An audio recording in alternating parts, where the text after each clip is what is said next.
Hello everyone, welcome to another video. In this video, we'll be chasing after the Clover Valley Lumber Company number 4 steam locomotive.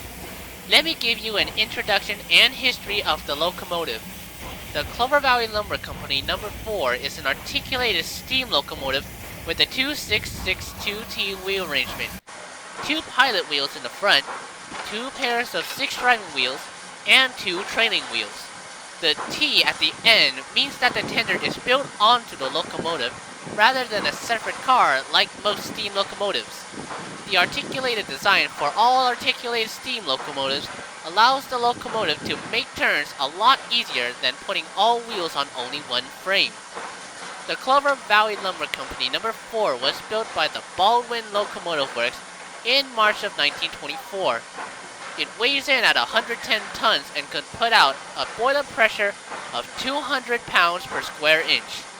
It first operated with the Clover Valley Lumber Company in Loyalton, California. It operated with the railroad up until late 1956, when the railroad was sold to the Feather River Lumber Company. Service was the same until 1957 when trucks took over the logging job. Afterwards, it was sold to the Tahoe Timber Company near Reno, Nevada for stationary boiler service. It remained there until 1973 when a member of the Pacific Locomotive Association named Ray Gregory arranged the donation of the locomotive. It was a complicated process because parts had been stolen from the locomotive, but it finally moved on July 8, 1974. Restoration of the locomotive started after 1977 and was finished in the summer of 1978. From 1978 through 1985, the CLV-4 carried passenger and special operations at Castro Point. In the same year, the locomotive was moved to Niles and was put into storage. Then on January 8, 2005, the number 4 and its equipment were moved to the Niles Canyon Railway, which owns it to this day, and was stored there until restoration work began in 2008. After an extensive rebuild, it was fired up and ran tests on August 25, 2012. That's all about the locomotive, but for this Niles Canyon Railway event, they also sent out the California Western Rail Bus numbered M200. Here's the interior. Alrighty folks, we're inside M200. So this is what it looks like inside of a rail bus. Wooden floor, green walls, back cab view.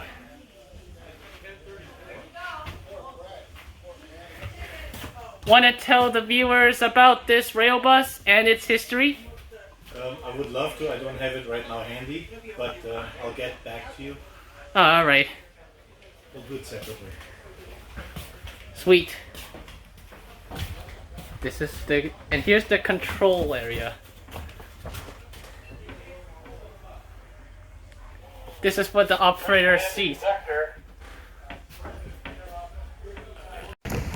After looking inside, here's a guide that has the history of the M200. Well, it was built in 1926 up at Skagit Steel in Cedar-Willie, Washington. It ran on the Longview, Portland, and Northern Railway at first, carrying people to and from camps and carrying material and supplies. And then it stayed there for a few years. In 1930, it got sold to the Troma Railroad down here in California. And it ran on a 30.5 mile railroad, and it took people to and from Troma out to the back areas of that area. Also, twice a day, it carried school kids from the Indian Reservation into Troma and back out to the Indian Reservation at the end of the day. In 1941, it was sold to the California Western Railway, at which time It went in for a rebuild. It's got 250 horsepower Cummins engines, and it ran between Fort Bragg and Willits. It did carry mail, fish, milk, and other supplies along with people. That's where the term skunk came in, because it had a diesel engine, and when the wind was blowing the right way, you could smell it coming before you could see it. So that's how that term was. In 1985, it was sold to the Pacific Locomotive Association. It was not operational. The bus wore itself out, and they gave it to us. So at that point, we rebuilt the thing and ran it at Castro Point. When we moved from Castro Point out here to the railway, we went ahead and put it in storage out at the nuclear plant out in Pleasanton. And after that, we brought it out here in 1985, and it ran on the railroad as the first piece of equipment on the railroad. And that's about it. We brought the M200. We just got done repainting the M200. She has a brand new interior in it. It's the only rail bus running of her class. In fact, they did not build them mass production. They put an order in for one, and they built one. And that was a special built unit.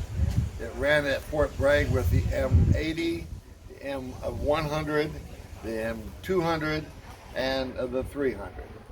The 300 is still at Fort Bragg, which we hope to get someday. It would be a nice item to have. And this thing here will be running for forever. That's about it. That was the history of the California Western M200. After a 20-minute delay due to some train issues, the train was ready to go.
After the train inched out of the depot, the chase officially began. High ball!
everyone, this is Austin. We are now beginning our chase of the number 4. So the train just left. It was delayed due to some issues, but we're on our way. We're headed down the bright side, capture the train from there, coming through the yard. So yeah, hope to see you there. Dad and I met up with the train down by the yard in Brightside. You can see the smoke behind the stored cars.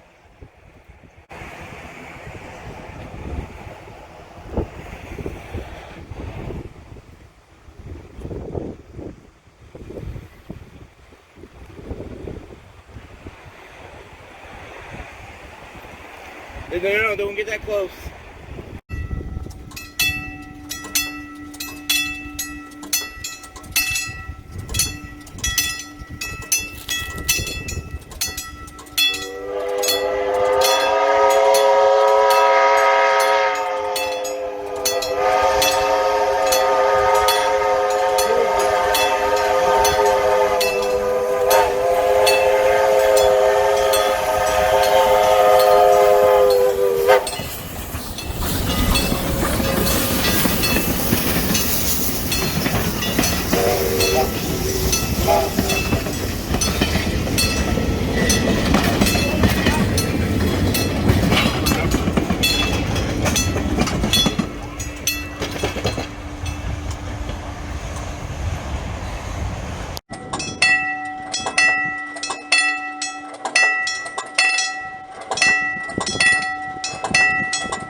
There weren't any other good spots after Palomares Road, so the chase has been skipped over to Niles, California.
Stay here, Papi. And he's recording.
After the number 4 uncoupled from the train, it was switched to the other end for the return trip.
camped back at the Sunol depot, ending the chase.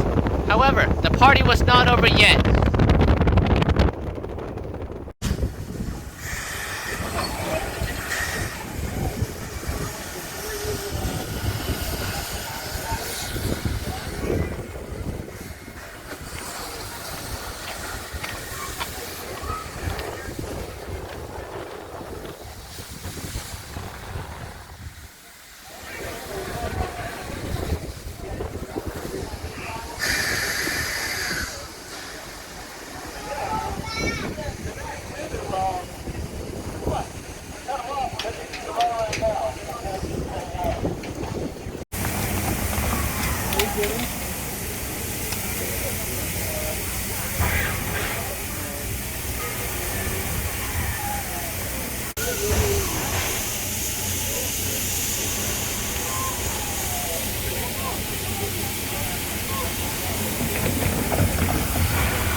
Take a look at the photos taken.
Take a look at these behind the scene clips.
When was the last time Clover Valley ran?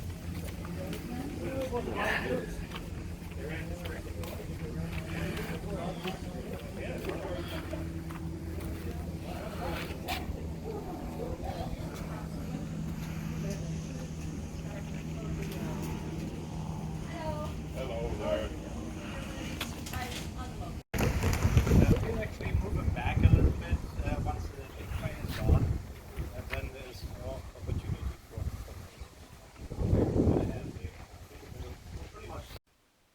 Thank you for watching this video. If you haven't already, please like, comment, and subscribe. Until next time, I'm Austin Lee. See you at the station.